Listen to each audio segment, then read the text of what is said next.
다 같이 일어나셔서 주역에 맞추어 묵상 기도하심으로 주일날 예배를 하나님께 올려드리겠습니다.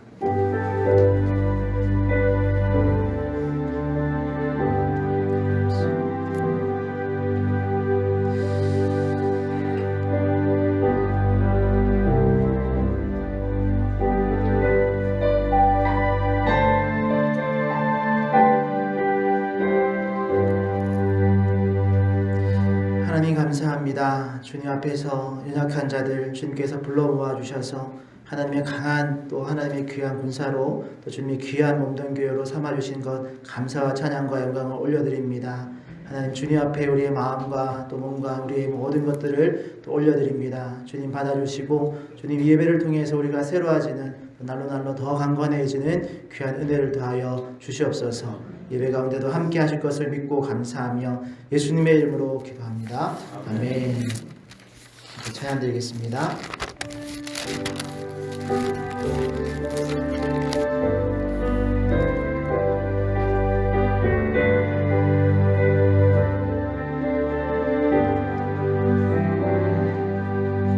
찬양 성비 성자 성녀 성삼위 제께 영원 미궁하기까지 영광에 돌리세 영광에 돌리세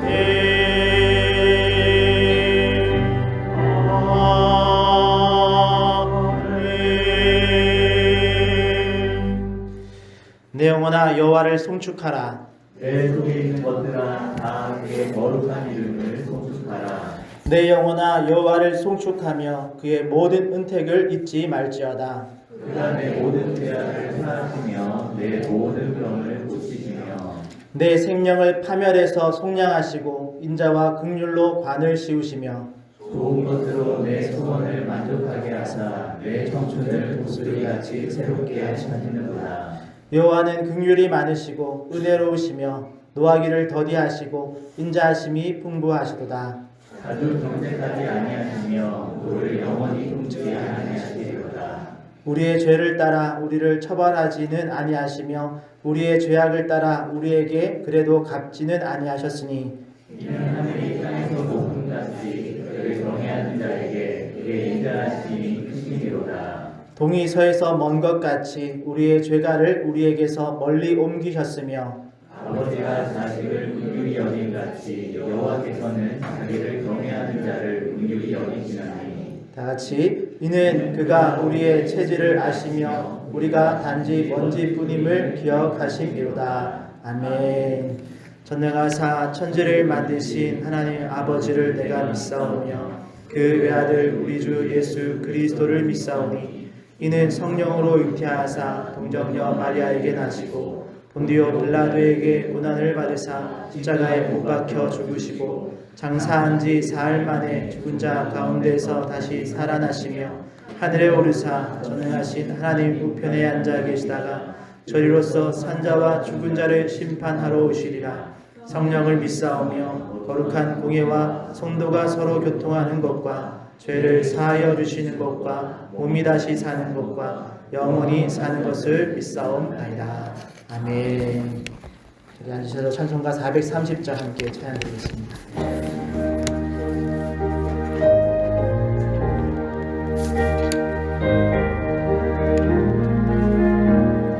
주와 같이 길 가는 것 즐거운 일 아닌가. 우리 주님 걸어가신 발자취를 밟겠네.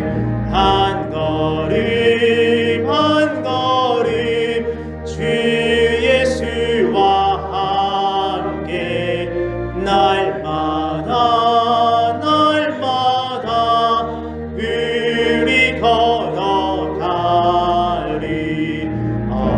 어린아이 같은 우리 미련하고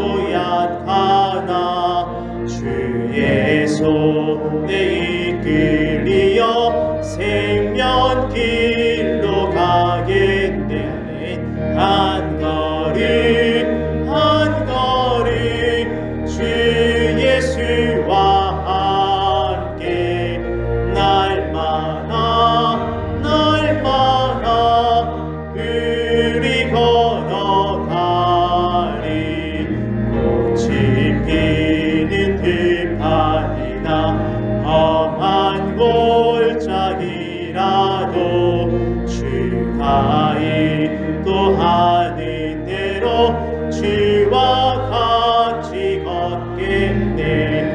한 걸음 한 걸음 주 예수와 함께 날마다 날마다 우리 걸어가리.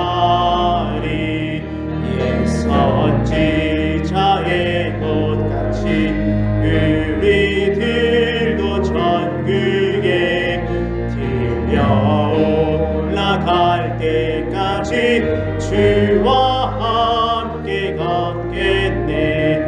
난 걸음 한 걸음 주 예수와 함께 날마다 날마다 우리 걸어가리.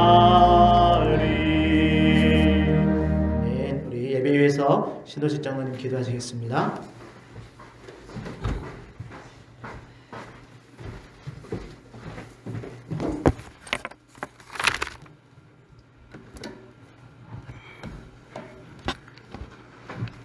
때를 따라 돕는 은혜 가운데 이른비와 늦은비를 주시는 하나님 아버지 은혜를 감사를 드립니다. 어느덧 입동을 지나 겨울의 문턱에 서고 산과 들에는 단풍으로 물들어 있는 이때에 저희들을 지난 일주일 동안도 이 제약된 세상에서 실족치 않게 하시고 긍휼히 여겨주시다가 귀한 제단으로 저희들을 불러주심을 감사합니다. 귀한 제단에 나와싸우니 하나님 아버지께만 영광과 찬양과 존귀를 온전히 돌려드리는 상경배가 되게 축복하여 주옵소서. 저희들의 일주일의 삶을 뒤돌아봅니다. 주님께서 저희들에게 전도의 사명을 허락하였지만 전도하지 못하고 이 자리가 비어있음을 회개합니다. 전도의 능을 허락하사 전도할 수 있는 힘을 주시고 사랑하는 형제들을 위하여 기도하지 못한 죄를 용서하여 주옵소서. 또한 저희들 어려운 삶을 살다가 주님 전에 나왔습니다. 이 제단이 푸른 초장이 되게 하시며 실만한 물가가 되어 주셔서 일주일간의 삶 속에서 어려웠고 힘들고 고달픈 일들을 다 내려놓고 기도할 때에 다 해결받고 가벼운 심령으로 돌아가는 산제단이 되게 축복하여 주옵소서. 우리 교회의 형편과 처지를 잘 아시는 하나님 아버지, 속히 이 자리가 차고 넘치는 복을 허락하여 주시어서 날로 날로 부흥성장하는 교회로 세워 주옵소서. 특별히 목사님 귀한 제단에 보내주셨사오니 우리는 목사님의 목회 방침에 잘 순응하게 하시며 목사님에게 항상 성령 충만케 하시며 신령한 은혜를 덧입혀 주사 항상 은혜로운 말씀으로 몸된 제단을 이끄는 데 귀한 능력의 사자가 되게 축복하여 주옵소서. 국가가 몹시 어지럽습니다. 정치, 경제, 사회, 문화 모든 문제가 안정되게 주님께서 특별히 역사하여 주옵소서. 가정과 직장들을 축복하여 주시고 건강으로 어려움 당치 않는 가정되게 축복하여 주옵소서. 특별히 김웅영 장로님 주님의 놀라운 은총으로 모든 병마에서 노인밖에 하루속히 당신의 피 묻은 손으로 만져 주시옵소서. 어린 생명들에게 지혜와 명철을 허락하사 학교 생활 잘하게 하시며 머리가 되는 축복을 허락하여 주옵소서. 특별히 말씀을 증거하실 목사님에게 함께하사 진리의 말씀만 증거되게 파옵소서. 성가대 위에도 함께하시고 예배위원과 뒤에서 수고하는 손길 위에도 주님의 축복이 임하게 허락하여 주옵소서. 예배 첫 시간입니다. 마치는 시간까지 주님으로 영광 받아 주시옵소서. 모든 말씀을 예수님의 이름으로 기도드리옵나이다. 아멘.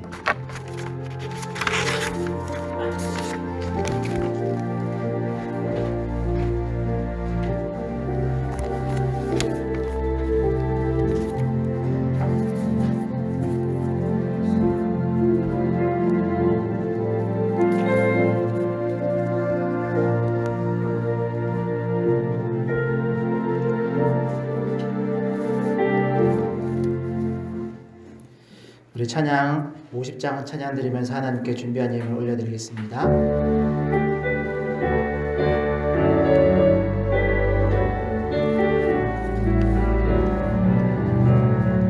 내게 있는 모든 것을 아낌없이 드리네. 사랑하고 의지하며 주만 따라 살리라. 주께 드리네. 주께 드리네. 사랑하는 그 주 앞에 모두 드리네. 내게 있는 모든 것을 아낌없이 드리네. 세상 욕심 멀리하니 나를 받아주소서. 주께 드리네. 주께 드리네. 사랑하는 그 주 앞에 모두 드리네. 내게 있는 모든 것을 주를 위해 드리네. 주의 성령 충만하게 내려주소서. 주께 드리네. 주께 드리네. 사랑하는 그 주 앞에 모두 드리네.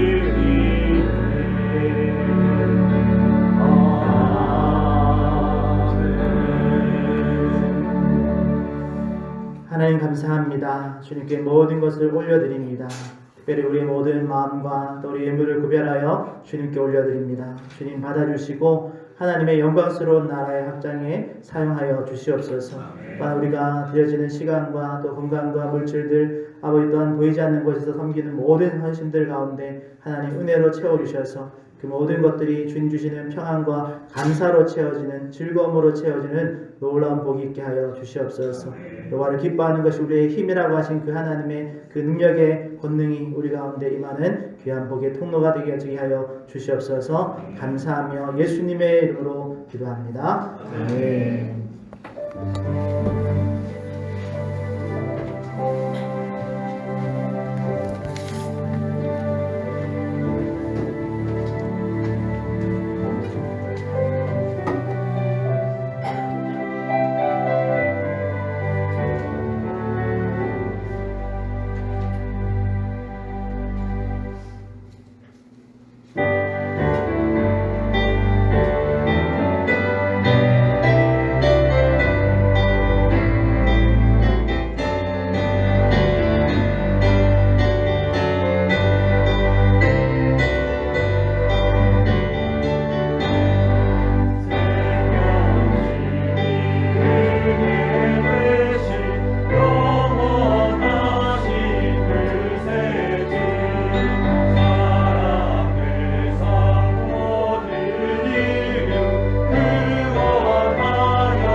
교회 소식 전합니다. 우리 11월 부임 신방이 이번 주부터 진행됩니다. 여러분 기도와 관심으로 함께 해주시길 바랍니다.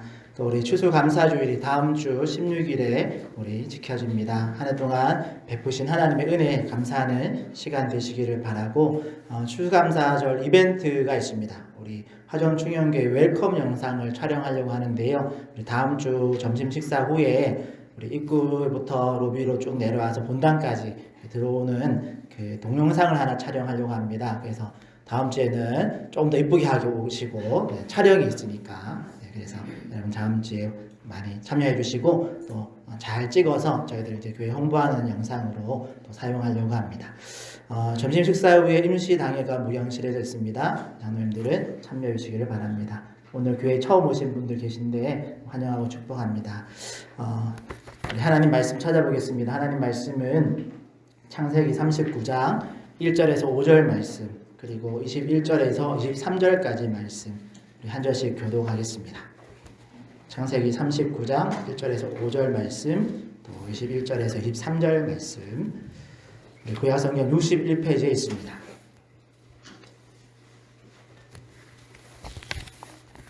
찾으셨으면 창세기 39장 1절에서 5절 말씀 한 절씩 교독하겠습니다. 1절에서 5절 먼저 읽습니다.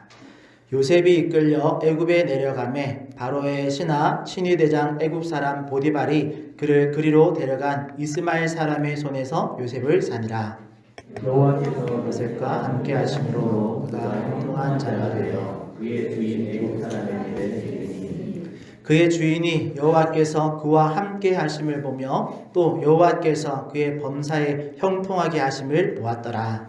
요셉이 그의 주인에게 은혜를 입어 섬기면 그가 요셉을 가정 총무로 삼고 자기의 소유를 다 그의 손에 위탁하니 그가 요셉에게 자기의 집과 그의 모든 소유물을 주관하게 한 때부터 여호와께서 요셉을 위하여 그 애굽 사람의 집에 복을 내리심으로 여호와의 복이 그의 집과 밭에 있는 모든 소유에 미친지라. 21절 쭉 읽겠습니다. 21절 읽으십시오. 시작. 여호와께서 요셉과 함께 하시고 그에게 인자를 더하사 간수장에게 은혜를 받게 하시네. 간수장이 옥중 죄수를 다 요셉의 손에 맡김으로 그 재반 사물을 요셉이 치리하고 간수장은 그의 손에 맡긴 것을 무엇이든지 살펴보지 아니하였으니 이는 여호와께서 요셉과 함께 하심이라. 여호와께서 그를 범사에 형통하게 하셨더라. 아멘. 이 시간에는 본문 말씀 가지고 형통의 사람이라는 제목으로 은혜를 나누려고 합니다. 우리 옆에 있는 분과 한번 이렇게 인사하고 말씀을 시작했으면 좋겠는데 옆에 있는 분과 이렇게 인사하겠습니다. 형통한 자 되세요. 네, 형통한 자 되세요. 한 번 더 인사하겠습니다. 형통의 복 받으세요. 네, 형통의 복 받으세요. 네, 형통의 복 받으십시오. 여러분 형통한 자가 되십시오. 형통한 복 받으십시오. 이렇게 인사만 들어도 우리가 뭔가 잘 풀릴 것 같고 기분이 좋아지는 그런 표현이죠.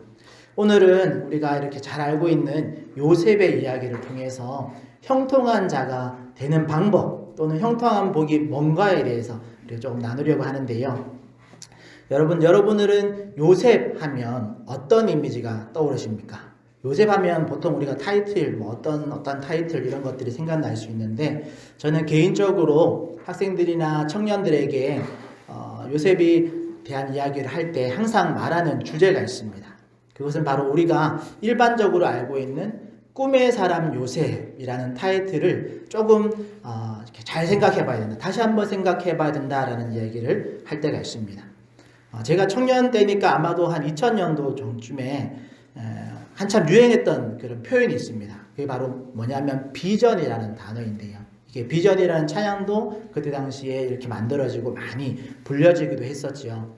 그리고 그때쯤 요셉의 일대기를 가지고 꿈의 사람 요셉이라는 그런 뮤지컬 앨범이 만들어져서 많이 더 이렇게 보여지기도 했었습니다.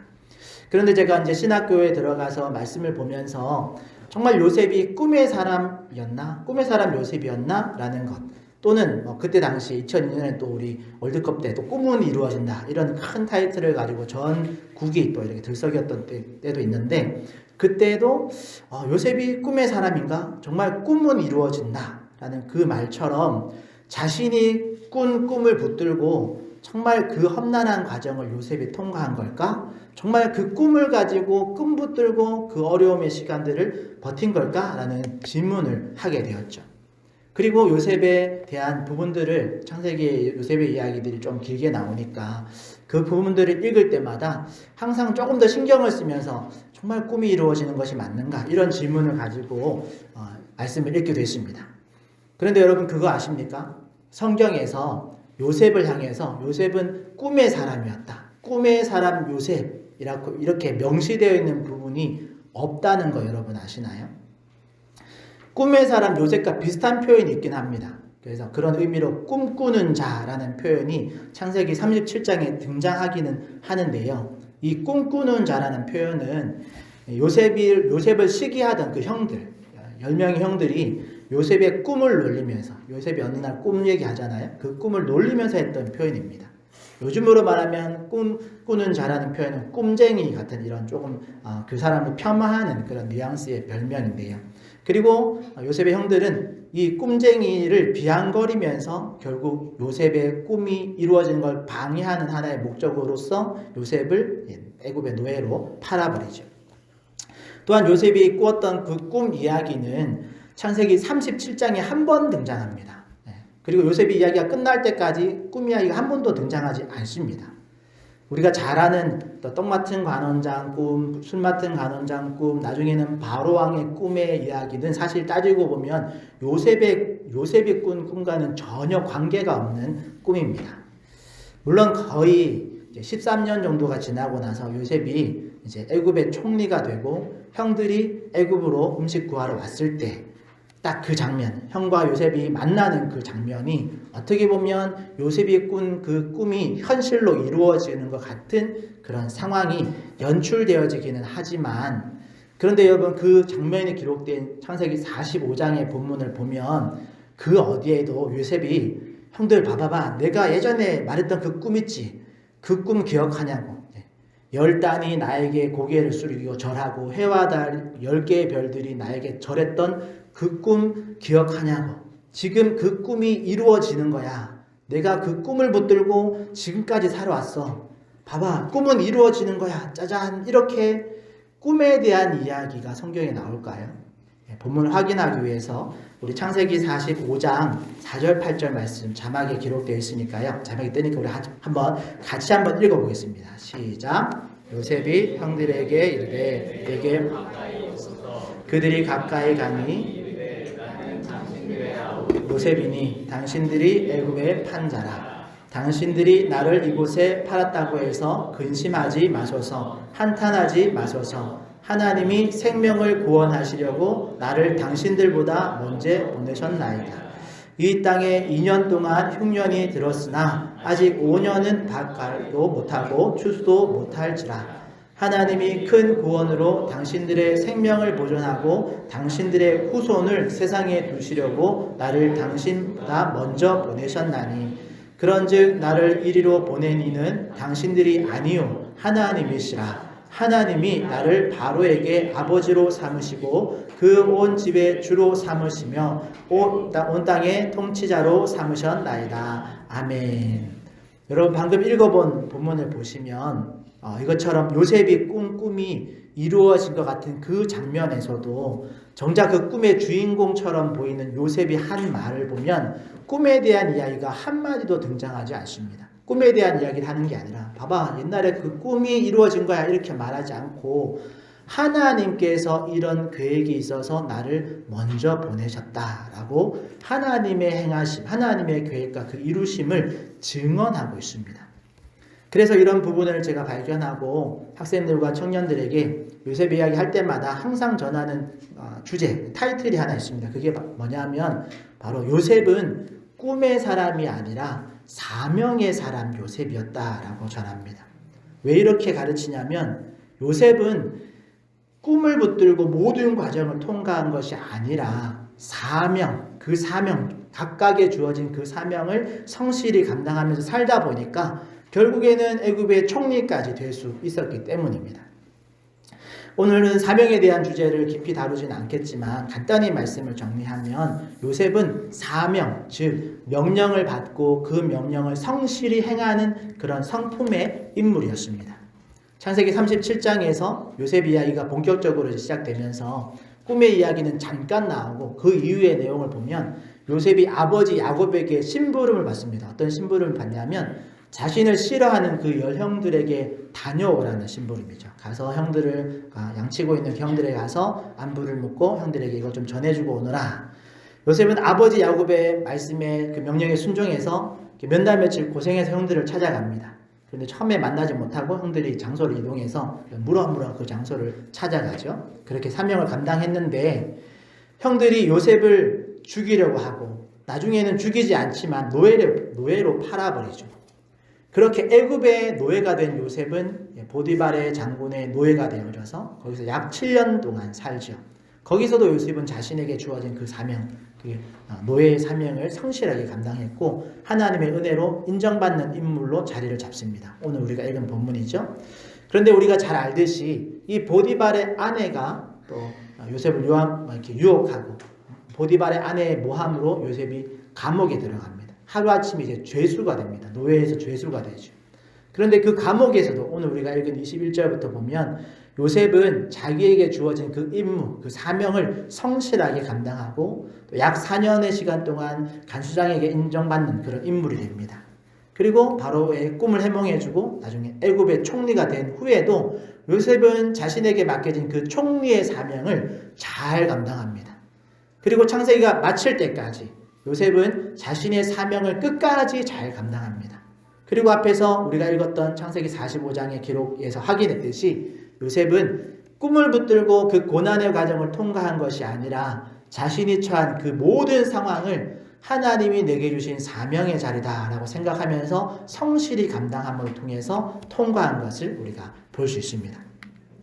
오늘 우리가 서론이 조금 길었는데 저는 이렇게 요셉의 이야기를 꿈의 사람 요셉이 아니라 사명의 사람 요셉이라고 소개하면서 학생들과 청년들에게 너희들이 꿈을 찾아서 막 비전을 찾아서 헤매지 말고 하나님이 내게 주신 그 사명이 무엇인지를 묻고 하나님께 또 간구하고 그 맡겨진 사명을 성실히 감당하면서 살 것을 당부할 때가 많습니다. 그러다가 제가 말씀 준비하다가 그런 것들을 정리하다가 요셉은 어떻게 그렇게 사명에 성실하게 임할 수 있었을까라는 질문을 하게 되었는데요. 그러다가 오늘 다루게 되어질 형통의 사람이라는 주제를 발견하게 되었습니다. 그래서 오늘은 형통의 사람 요셉, 요셉이 어떻게 형통의 복을 받았는지 그리고 그 형통의 복이 도대체 어떤 복인지를 조금 생각해보는 시간을 가지려고 합니다. 그래서 첫 번째 다루려고 하는 주제가 형통의 사람 요셉. 성경이 말하는 형통이란 뭘까라는 질문을 해보는 거죠. 여러분, 형통의 사람 요셉, 형통의 복이 뭘까? 성경에서 요셉에게 붙어진 별명은 형들이 시기심으로 붙여진 꿈의 사람, 꿈꾸는 자라는 별칭이 있고 하나님이 붙여준 형통한 자라는 별칭이 있습니다. 오늘 본문 2절에서도 요셉이 형통한 자가 되었다라고 기록하고 있죠.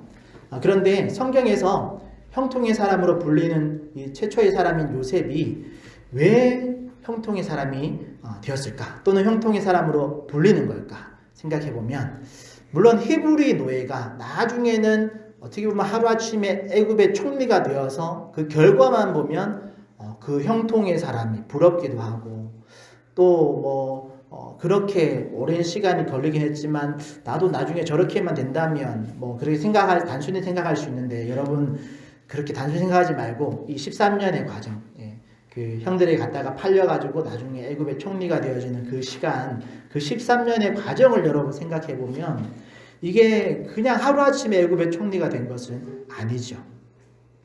요셉을 단순히 그 13년의 그 고난의 시간의 모습을 우리가 생각해보면 요셉을 단순히 형통한 사람이라고 말한다라는 건 조금 의문이 생기는 상황입니다. 그러니까 형통의 사람이라는 표현과 요셉의 그 고난의 과정을 생각해보면 우리가 생각하는 형통과 성경이 말하는 형통과에는 조금의 간격이 있다라는 거죠. 그러면 성경이 말하는 형통이란 뭘까? 물론 이제 국어사전에 우리나라 국어사전에 형통이라는 단어를 찾아보면 모든 일이 뜻과 같이 잘 되어가는 것을 형통이라고 말합니다.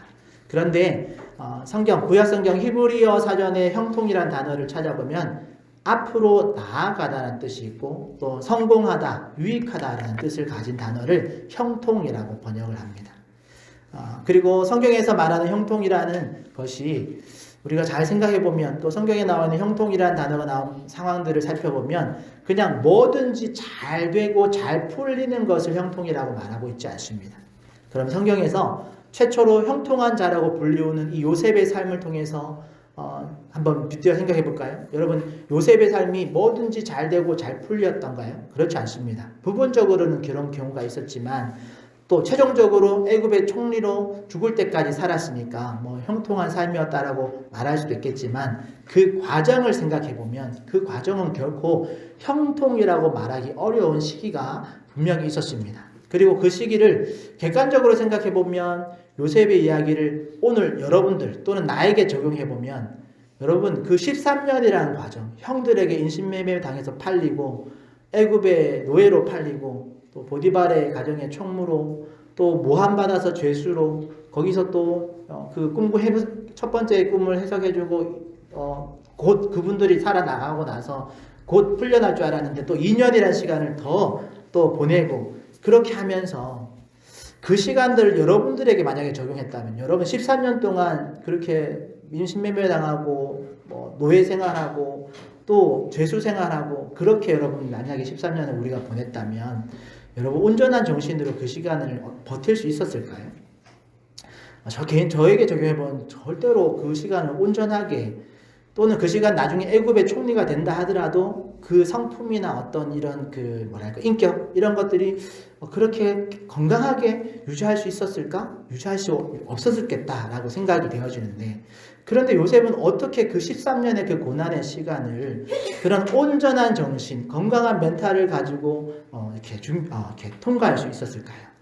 그것은 바로 성경이 말하는 형통이라는 복이 어떤 복인지를 우리가 알면 되는데 왜 그러냐면 성경이 말하는 형통이라는 것은 하나님이 함께 하시는 것이 성경이 말하는 형통의 복이기 때문에 그렇습니다.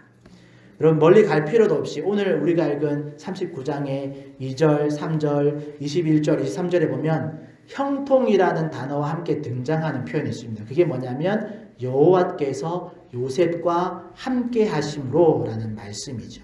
그 말씀이 우리의 눈에 들어오는 거죠.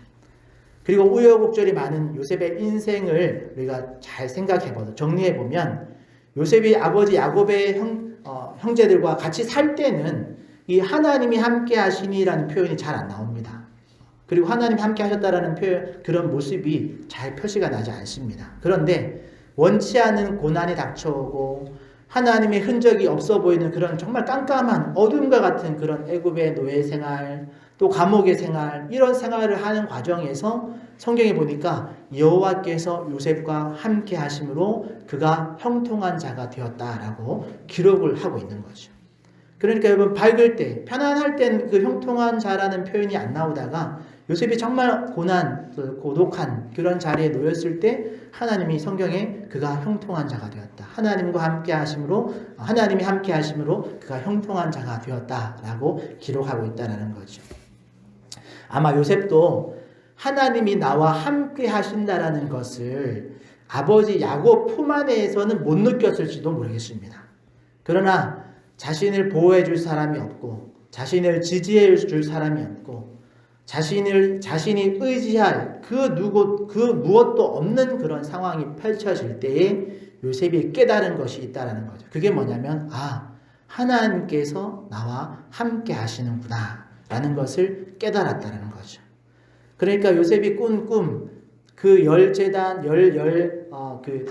10단이 또 해와 달과 10별이 나에게 절하던 그 꿈이 개꿈이었구나 라고 그걸 깨달았다는 것이 아니라 하나님이 여기서도 내가 인신매매 당해서 팔리는 그곳에서도 또 노예로 팔리고 가정 총무로 들어가고 모함받아서 죄수가 되어지는 그 감옥에서도 하나님이 여기서도 나와 함께하고 계시구나 라는 것을 깨달았다는 겁니다. 그리고 그것을 발견했을 때 비로소 형통한 자가 되었다라는 거죠. 그리고 그 믿음이 주어질 때에 요셉은 자신에게 주어진 그 상황과 사명이 애굽의 노예라도 성실히 감당하게 되어진 겁니다.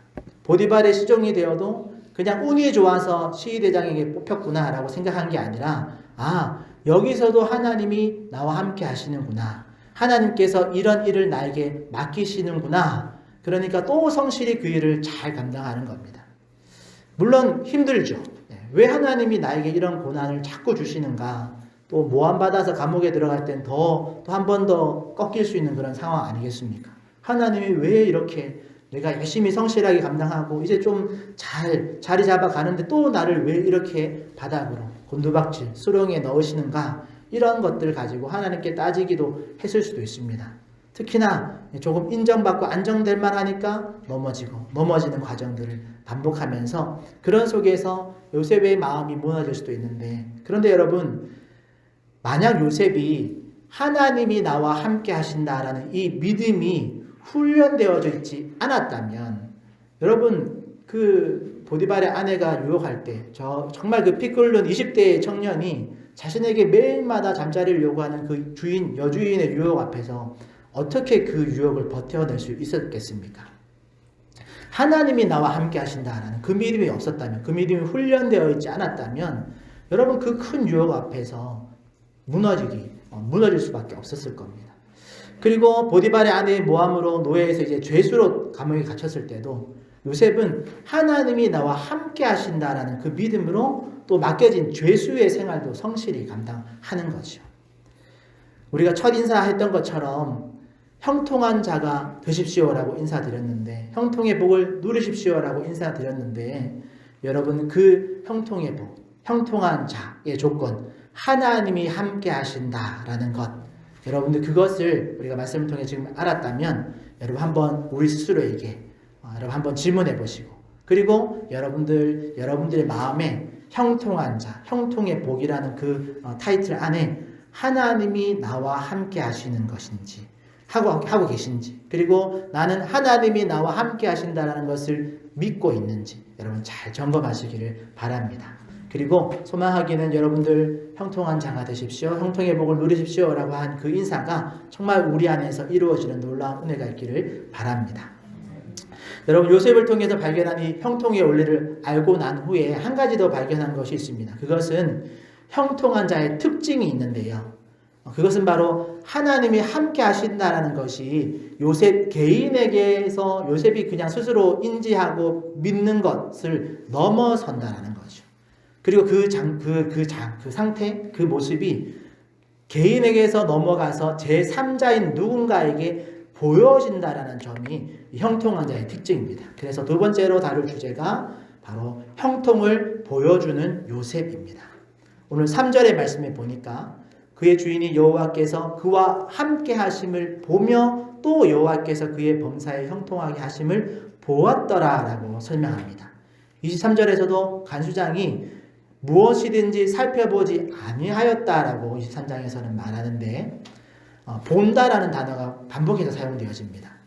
히브리어에서는 무엇이든지 아무것도 하지 않았다, 그리고 보다라고 이렇게 섞여서 아무것도 보지 않았다 이렇게 번역하고 있는데, 그 말은 아무것도 간섭하지 않고 아무것도 돌아보지 않았다라는 그런 말입니다. 우리식으로 말하면, 한국식으로 말하면 요셉이 하는 일은 제가 맡은 일은 볼 것도 없어, 안 봐도 잘해, 그렇게 신임을 얻었다라는 거죠. 그 사람이 하는 모든 일에 신경을 꺼도 될 만큼 그 사람을 믿고 그 사람이 하는 일을 지지하는 그런 관계가 되었다는 말입니다. 그리고 보디발에게는 하나님이 함께 하심을 보여주는 그런 종으로, 간수장에게는 쟤는 맡겨진 일은 볼 것도 없이 믿을 만한 그런 인물로 인정받았다라는 말입니다. 이처럼 요셉이 형통하다라는 것, 즉 하나님이 함께 하신다라는 것을 눈으로 보여주는 그런 특징을 가진 인물이 요셉입니다. 여러분, 형통은 그냥 세상 사람들이 말하는 것처럼 막 손대는 것마다 잘 되는 그런 마이다스의 손과 같은, 쟤는 뭐든지 손만 대면 대박나는 사람이야, 정말 쟤는 잘 풀리고 운수 대통하는 그런 사람이야, 그러다 보니까 내가 너랑 같이 해도 되겠니? 뭐 너와 같이 하면 좋은 일만 생기는 것 같아. 이런 말을 듣는 사람이 형통한 자가 아니고, 진정한 형통의 사람은 와, 너를 보니까 진짜 하나님이 살아계신 것이 분명해. 너를 보니까 하나님이 정말 너와 함께 하시는 것이 분명해. 와, 너를 보니까 결국 하나님이 선을 이루시는 분인 줄 이제 내가 알겠어 라는 그런 말을 듣는 사람이 진정한 형통한 사람이다라는 거죠. 이것은 마치 예수님께서 제자들에게 말씀하셨던 말씀이 하나 있는데요. 마태복음 5장 14절 말씀, 우리 한번 같이 한번 읽어볼까요? 준비 시작. 너희는 동네가 숨겨지지 못할 것이요. 아멘. 예수님이 제자들을 향해서 말씀하신 겁니다. 너희들은 세상의 빛이다. 산 위에 있는 동네가 숨겨지지 못할 것이요. 이 말씀 요 한 구절만 떼어서 읽었지만 이 말씀의 상황을 설명해 보면, 밤이 되어졌을 때 산 능성에 동네가 없을 때는 그 밤에 되어지면 산이 그냥 산 그림자밖에 없겠죠. 그런데 그 동네에 작은 동네, 작은 초가집이라도 있다면, 거기서 호롱불이라도 밝힌다면 산에 작은 빛이 반짝이게 됩니다. 그러니까 아무리 작은 빛이라도 산 위의 동네가 그 동네를 가려울 수 없다라는 것. 작은 빛이지만 어두움 안에서 그 작은 빛은 아주 밝게 빛나고 그곳에 사람이 산다라는 것을 증명하는 그런 흔적들로 보여지는 것처럼, 그리스도인들, 예수님의 제자들, 너희들은 세상의 빛이다. 아무리 큰 어둠도 너희들을 숨기지 못한다라는 거죠. 그러니까 하나님이 저 사람과 함께 있다라는 것이 드러난다라는 겁니다. 이것은 요셉이 의도한 게 아닙니다. 내게 있는 하나님을 내가 보여줘야지. 요셉이 팔려갔을 때 거기서 막 전도하고 하나님이 살아계시다고, 내가 믿는 하나님 믿어보라고 그렇게 전도하지 않았습니다. 그 상황에서 또 전도한들, 그 노예의 신분으로, 죄수의 신분으로 전도한들 그 하나님을 누가 믿겠습니까? 하지만 요셉이 그렇게 자기가 믿는 하나님을 전하지 않았지만, 그럼에도 불구하고 하나님이 요셉과 함께 하신다라는 그런 믿음, 그리고 그런 믿음으로 사명을 잘 감당할 때에 세상이 알게 되어지는 거죠. 세상이 발견하게 되어지는 겁니다. 저 녀석은 뭐 때문에 저렇게 절망하고 불평하고 분노해야 할 그 상황에서도 묵묵히 자신의 일을 감당할 수 있을까? 뭐가 저 녀석에게 저렇게 그 고난을 버텨낼 수 있는 힘을 주는 거지?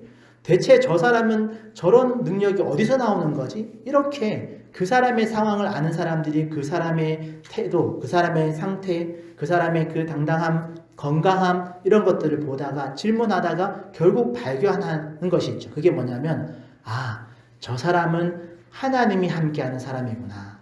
저 사람은 예수님을 믿는 사람이구나. 그래서 저 사람이 하는 일마다 하나님이 함께 하셔서 형통한 일이 벌어지는구나 라는 것을 제3자가 보게 되어진다는 겁니다. 그러기에 소망하기는 저와 여러분들의 삶 속에서도 이런 제3자가 하나님이 함께 하시는, 우리와 함께 하시는 그 하나님을 보게 되어지는 그런 놀라운 복이 임하는 은혜가 있길 예수님의 이름으로 축복합니다. 여러분, 그것이 형통한 사람의 특징입니다. 그리고 세 번째로 나눌 주제는, 말씀을 준비하다가 이 형통이라는 것이 하나님이 우리와 함께 하신다라는 것이었잖아요. 그런데 이 형통이라는 표현, 하나님이 우리와 함께 하신다라는 표현이 여러분들 말씀 읽다가 어디서 많이 보던 표현일 겁니다. 물론 성경 곳곳에 한 번씩 등장하기는 하는데, 제가 말씀 준비하다가는 이 말씀이 어디의 말씀과 연결되었냐면, 마태복음의 마지막 장인 28장에 가면 예수님께서 마지막 부활하시고 승천하시면서 제자들에게 약속하신 말씀이 있죠. 우리가 잘 아는 말씀, 볼지어다 내가 세상 끝날까지 너희와 항상 함께 있으리라 라는 그 말씀을 우리에게 해주시는데, 여러분, 이 말씀 볼지어다, 예수님이 세상 끝날까지 너희와 항상 함께 있으리라 라고 하신 이 말씀을 네 글자로 줄이면 뭐가 되죠? 화면에 힌트가 나가 있습니다. 하나님이 우리와 함께 하신다는 말씀을 네 글자로 줄이면 임마누엘이라는 말이 되어집니다. 그러니까 임마누엘이라는 단어로 마태복음 28장 결론, 예수님이 내가 너희와 항상 함께 하겠다라는 그 약속의 말씀이 임마누엘이라는 네 단어로 요약된다는 거죠. 그런데 또 성경 말씀을 보다 보니까 재미난 건 여러분 임마누엘이라는 단어가 마태복음에 또 나옵니다. 어디 나오냐면 마태복음 1장에 나옵니다. 마태복음 1장에 우리가 잘 아는 것처럼 예수님의 족보가 나오죠. 그 족보가 쭉 나오고 나서 그 이후의 말씀에 보면 예수님이 그 마리아, 엄마 마리아를 통해서 성령을 통해서 이렇게 성태되어지고 났을 때 천사가 예수님의 이름을 소개하면서 뭐라고 소개하냐면 구약에 있는 이사야의 예언을 그대로 가지고 나서 있으니까 한번 찾아보겠습니다. 마태복음 1장 23절 자막이 있습니다. 같이 읽어보겠습니다. 시작. 보라, 처녀가 잉타하여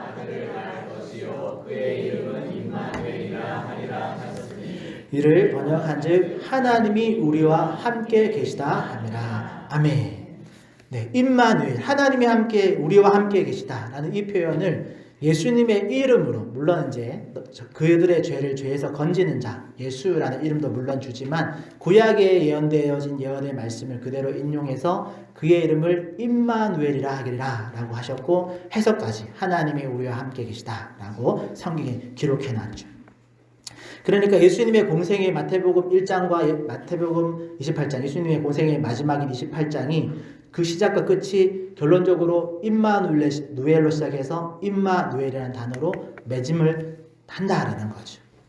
그리고 우리가 그 예수님의 공생의 전체를 우리가 생각해 보면 사실 예수님의 공생의 전체가 하나님이 우리와 함께 계시다라는 그 표현을 그대로 살아가신, 잘 생각해 보십시오. 하나님이신 그분이 성육신 하셔서 이 땅에 오셔서 이 땅에서 33년 동안 살았습니다. 3년의 공생애를 함께 하시면서 우리와 실제로 함께 하시는 것을 증명하신 분입니다. 그냥 하늘의 하나님으로 그냥 계신 게 아니고 그 하늘의 하나님이 성육신 하셔서 이 땅에 오셔서 우리와 함께 거하시고 공생애로 함께 사시고, 그리고 부활 승천하시고 나중엔 성령 하나님을 우리에게 보내주셔서 지금도 여전히 그 하나님이 우리와 함께 하시는 그런 임마누엘의 하나님이신 줄 믿으시기를 바랍니다. 그리고 오늘 우리가 다루는 이 형통이라는 주제로 연결시키면 그 구약의 요셉이라는 그 형통한 자의 이야기가 예고편, 구약의 예고편이었다면 예수님의 이야기는 그 형통한 자의 본편입니다. 임마누엘 편이라고도 말할 수 있겠죠. 그런데 그 본편인 예수님의 이야기는 요셉의 이야기보다 조금 더 희한하게 진행이 됩니다.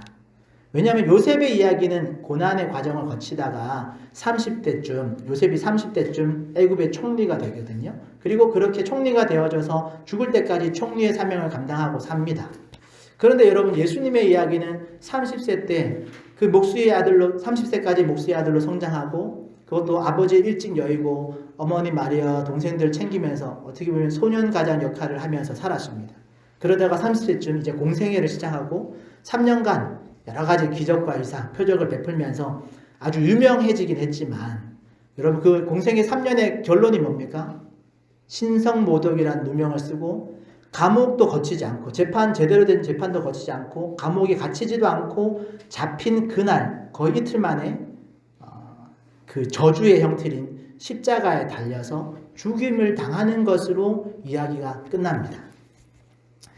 요셉의 이야기는 우리나라 말로, 우리나라 속담을 하자면 고진감래, 고난 끝에 낙이 온다라는 어떤 표현으로 좀 포장할 수 있습니다. 왜냐하면 13년 고생했지만 그 이후로 평생 잘 먹고 잘 살았으니까요. 그런데 예수님의 이야기는, 여러분 형통한 자의 본편이 예수님의 이야기인데, 그런데 예수님의 이야기는 하나님이 인간이 되셔서 이 땅에 오셔서 그렇게 어떻게 보면 아주 낮아지신, 그렇게 고난으로 시작해서 그 인간으로 쭉 사시다가 인간을 대신해서 십자가에서 죽임을 당하는 이야기로 끝납니다.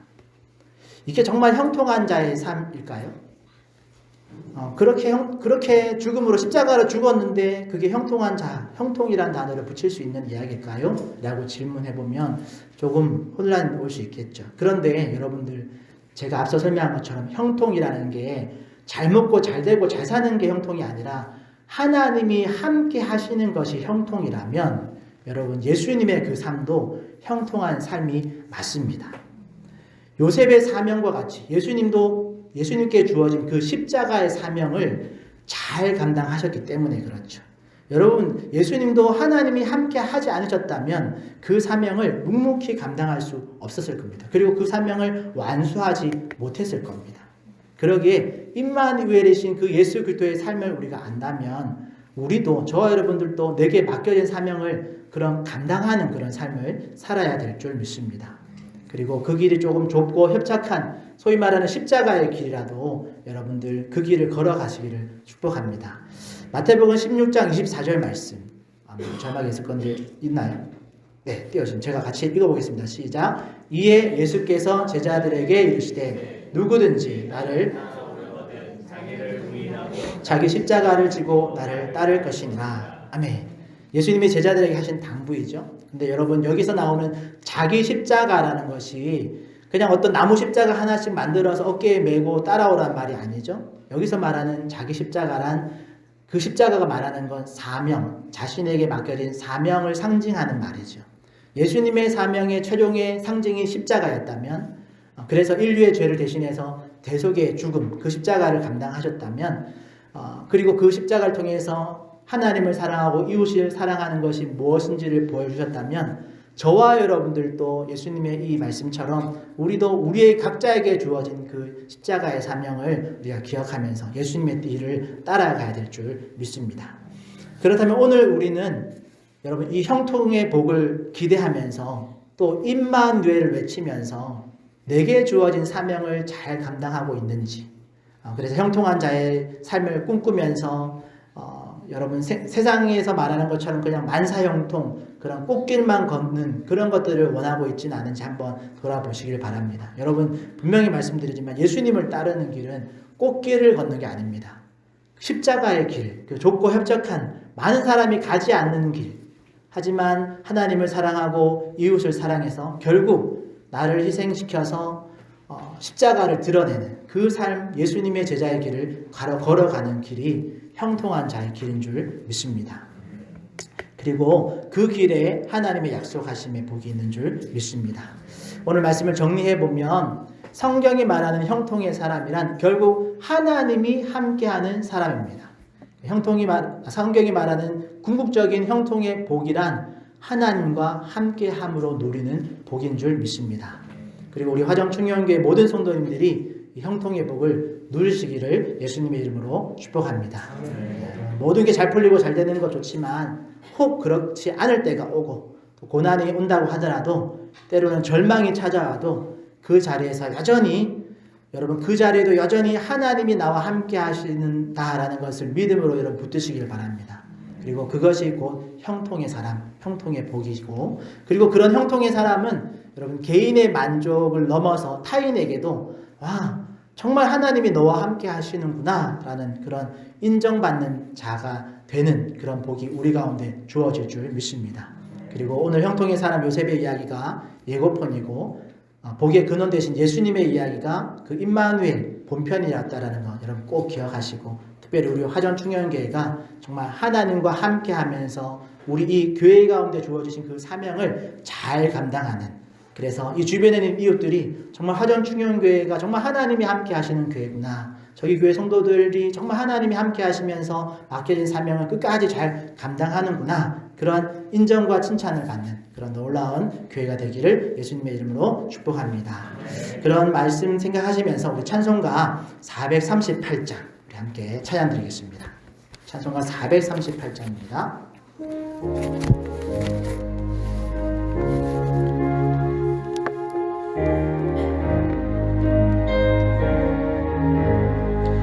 내 영혼이 인정입어 중한 죄짐 벗고 보니 슬픈 말이 이 세상도 천국으로 와도다. 할렐루야 찬양하세. 내 모든 죄 사함받고 주 예수와 동행하니 그 어디나 하늘나라 주의 얼굴 뵙기 전에 멀리 뵈던 하늘나라 속에 이뤄지리 날로 날로 가깝도다. 할렐루야 찬양하세. 내 모든 죄 사함받고 주 예수와 동행하니 그 어디나 하늘나라 높은 산이 거친 들이 조망이나 근거리나 내 주 예수 모신 곳이 그 어디나 하늘나라. 할렐루야 찬양하세. 내 모든 죄 사함받고 주 예수와 동행하니 그 어디나 하늘나라. 그 시간 함께 기도하기를 원합니다. 여러분 기도하실 때에 여러분들의 입술을 한번 고백했으면 좋겠습니다. 하나님, 나에게 형통의 복을 더하여 주시옵소서. 특별히 임마누엘 되신 하나님이 우리와 나와 함께 하신다라는 그 믿음이 나에게 깊이 새겨지는 귀한 시간 되게 해달라고. 그리고 하나님, 나와 함께 하시는 그 하나님이 나에게만 보여지는 것이 아니라 나를 바라보고 있는 많은 이웃들과 주변에 있는 많은 사람들에게 정말 너와 하나님이 함께 하시는구나, 그래서 하나님이 너에게 복을 주시는구나 라는 것이 증명되어지고 보여지는 은혜를 달라고. 그리고 그런 놀라운 능력과 은혜로 우리가 맡겨진 사명을 끝까지 잘 감당하는 하나님과 함께하는 우리들 되어지게 해달라고, 형통한 자가 되게 해달라고 우리 여러분들 입술로 함께 우리 입술을 열어서 기도하며 나가겠습니다. 주님 한번 찾고 기도합니다. 주여 하나님, 우리 한 사람 한 사람이 형통의 사람이 되기를 아버지 하나님 은혜로 간구합니다. 하나님, 그저 잘 먹고 잘 사는 복이 아니라 우리가 어려움 속에서도 하나님과 함께함을 잊어버리지 아니하고 하나님이 나와 함께하심을 붙들고 그 어려움의 시간들, 고난의 때라도 아버지 그 터널을 잘 통과할 수 있는 믿음을 우리 가운데 부어 주시옵소서. 하나님이 함께하심으로 말미암아 나만 복 받는 것이 아니라 내 주변에 있는 사람들이 우리를 통해서 하나님이 함께하시는, 예수 그리스도께서 우리와 함께하시는 것을 발견하는 놀라운 은혜를 더하여 주시옵소서. 그래서 그들의 입술에서 하나님이 너와 함께 하시는구나, 너와 함께 하시기에 너의 삶 가운데 하나님의 능력이 나타나는구나, 그런 놀라운 간증의 제목들, 은혜의 제목들이 입술로서 전달되어지게 해주시고 그로 인해서 우리의 삶이 형통한 자의 사람 살아가는 형통의 복을 누리는 우리를 다 되어지게 해주시고 우리 하전 충영교회를 통해서 이 교회 주변에 있는 이웃들이 잘 되어지고 하나님의 복이 흘러가는 복의 통로로 쓰임받는 놀라운 은혜가 또 주변 사람들을 통해서 인정되어지고 또 경험되어지는 은혜를 더하여 주시옵소서. 하나님, 우리 가운데 그런 형통의 복 부어주시고 우리가 우리의 믿음으로 그 복을 잘 받아 누릴 수 있는 넓은 그릇으로, 큰 그릇으로 준비되어지게 해주시고 또 우리 입술을 열어서 주님께 간구할 때 하나님 우리 가운데 주시는 그 형통의 복이 우리를 통해서 넘쳐 흘러가는 은혜를 더하여 주시옵소서. 그렇게 우리를 사랑하여 주시고 우리 가운데 부어주시고 우리의 믿음을 더하여 주시고 주님의 사랑으로 채워 주시옵소서. 주님 감사합니다. 하나님 감사합니다. 우리 요셉의 이야기를 통해서 또 예수님의 이야기를 통해서 우리가 보고 배운 것처럼 우리 한 사람 한 사람이 임마누엘 하나님 대신 우리와 함께 하시는 그 하나님을 경험하며 누리며 그 하나님을 우리 가운데 모시고 살아가는 한 사람 한 사람 다 되게 하여 주시옵소서. 그렇게 형통의 사람으로, 형통한 자로서 세상 가운데 인정받는, 세상 사람들이 우리를 보고 정말 너와 하나님이 함께 하시는구나 라고 인정받는, 그래서 그것을 통해서 또 예수 그리스도의 이름이 증거되어지는 우리 모든 성도들 되어지게 하여 주시옵소서. 우리 화전 충영교회가 이 지역에 그렇게 하나님의 복의 통로로 쓰임받는 귀한 교회가 되게 하여 주시옵소서. 영적으로나 수적으로나 주님 앞에 또 형통한 교회로, 아버지의 복을 받는 교회로, 복의 통로로 쓰임받는 그런 귀한 교회 되게 하여 주시옵소서. 믿고 감사하며 또 이 교회를 드나드는 모든 성도님들, 오늘 처음 방문한 우리 방문자들에게도 하나님께서 은혜 베풀어 주셔서 하나님이 함께 하시는 놀라운 복 더하여 주시옵소서. 감사하며 예수님의 이름으로 기도합니다. 아멘.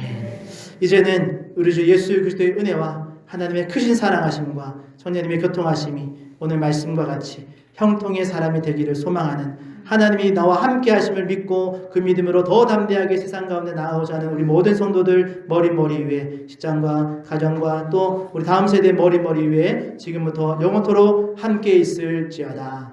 아멘.